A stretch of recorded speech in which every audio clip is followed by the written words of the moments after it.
안녕하세요. 세금 어려울 땐 허진영 변호사입니다. 이건 전혀 딴 세상 얘기입니다만 최근 한 이혼 소송에서 재산 분할로 1조 3,800억 원, 위자료로 20억 원이 선고된 사건이 있었습니다. 바로 SK 최태원 회장의 배우자 노소영 관장이 그 주인공인데요. 이 사건이 그대로 대법원에서 최종 확정되면 노소영 관장은 1조 3,820억 원을 무려 세금 한 푼도 안 내고 받을 수 있게 된 것입니다. 노 관장은 이렇게 천문학적인 돈을 받으면서 어떻게 세금을 한 푼도 내지 않을까요? 그 이유는 이혼 소송의 특징에 있습니다. 이번 영상 끝까지 시청하시면 그 이유를 자세히 알 수 있겠습니다.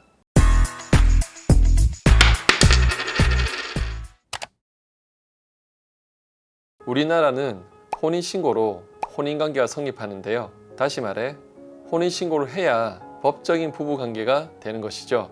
이러한 혼인관계를 끝내는 것을 이혼이라고 합니다. 그런데 예를 들어 결혼 후 남자는 직장을 다니면서 돈을 벌어 집을 사고 여자는 그 집에서 아이를 낳고 육아와 살림을 하는 경우 나중에 이혼으로 갈라서더라도 이 집은 부부가 각자 역할을 분담해서 형성된 재산으로 보고 서로 협의하거나 재판을 거쳐서 나누어 가지게 되는데 이렇게 결혼 중 형성된 재산을 이혼을 하면서 나누는 것을 재산분할이라고 합니다.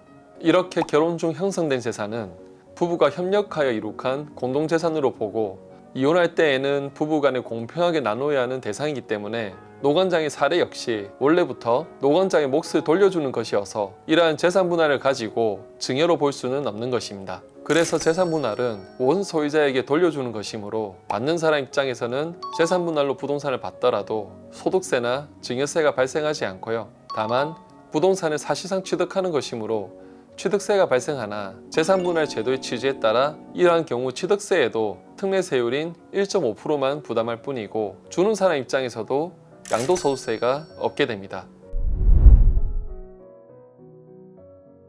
재산분할만으로 혼인관계가 원만하게 마무리되면 참 좋을 텐데요.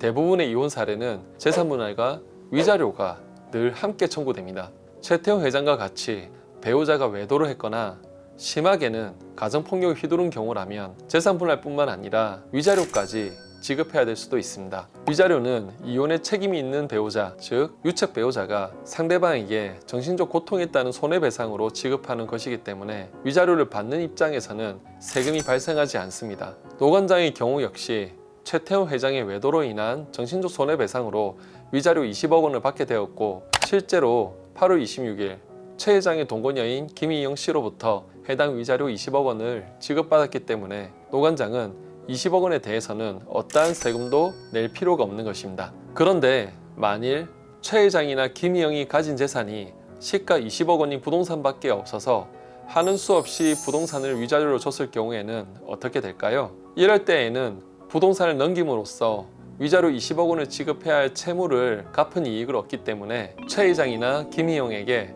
양도소득세가 발생하게 되겠습니다. 부부간에 10년간 6억까지는 증여세가 없기 때문에 이를 이용해서 이혼 전에 미리 부동산을 증여하여 재산분할을 하는 경우도 있습니다. 만약 시가 10억 원짜리 부동산을 이혼 전 재산분할로서 증여받았다면 증여를 받은 사람이 6억 원 초과분, 즉 4억 원에 대한 증여세를 납부하면 되겠습니다. 정리하면 재산분할로 부동산을 이전하는 경우에는 부동산을 받는 사람이 1.5% 취득세만 내면 됩니다. 반면 위자료로 부동산을 이전하는 사람은 양도소득세를, 부동산을 이전받는 사람은 3.5% 취득세를 부담하게 됩니다. 그리고 이혼 전 증여계약을 통해 부동산을 이전하는 경우는 부동산을 증여받은 사람이 3.5%의 취득세와 6억 초과분에 대한 증여세를 부담합니다. 여기서 조금 더 나아가 볼까요? 이혼 과정에서 상대방 배우자로부터 부동산을 받은 당사자는 이전 결혼 생활을 잊고 싶기도 하고 새 출발을 위해서 받은 부동산을 매각하여 정리하려고 할 텐데요. 이러한 경우에는 셈법이 복잡해집니다. 쉽게 설명드리기 위해 예를 들어 보겠습니다. 남편으로부터 이혼 과정에서 아파트를 받는 경우 남편의 아파트 최초 취득가액은 5억 원, 재산분할 위자료 지급 증여 시점 가액은 10억 원, 이혼 후 부인의 아파트 양도 가액은 15억 원, 이렇게 가정해 보겠습니다. 이혼 과정에서 부동산을 받는다면 주로 재산분할일 가능성이 높은데요. 부인이 아파트를 재산분할로 받을 때 그 취득가액은 남편이 처음에 산 금액을 기준으로 합니다. 남편이 5억에 사서 10억이 된 아파트를 부인에게 재산분할로 줬다면 부인이 15억으로 팔았을 때 양도차익은 15억에서 5억 원을 뺀 10억 원이 되겠습니다. 얼핏 보면 양도차익이 10억 원이나 되어서 부인에게 양도소득세가 많이 나온다고 생각할 수 있겠지만 장기보유 특별공제 또한 남편이 취득한 날을 기준으로 하기 때문에 남편이 10년 전에 해당 아파트를 취득하였다면 장기보유 특별공제 80%를 적용받게 되므로 10억 원의 80%를 공제받은 2억에 대해서만 양도소득세가 발생하게 될 것입니다. 그런데 아파트를 재산분할이 아니라 위자료나 증여로 받았다면 취득가액은 그 받은 시점의 시세로 판단하게 되므로 부인의 양도차익은 5억 원이 되지만 장기보유 특별공제는 부인이 취득한 날로부터 다시 시작하겠습니다. 참고로 재산분할 당시 납부한 취득세 및 이혼소송 비용은 양도소득세 계산에서 필요경비로 공제받을 수는 없습니다.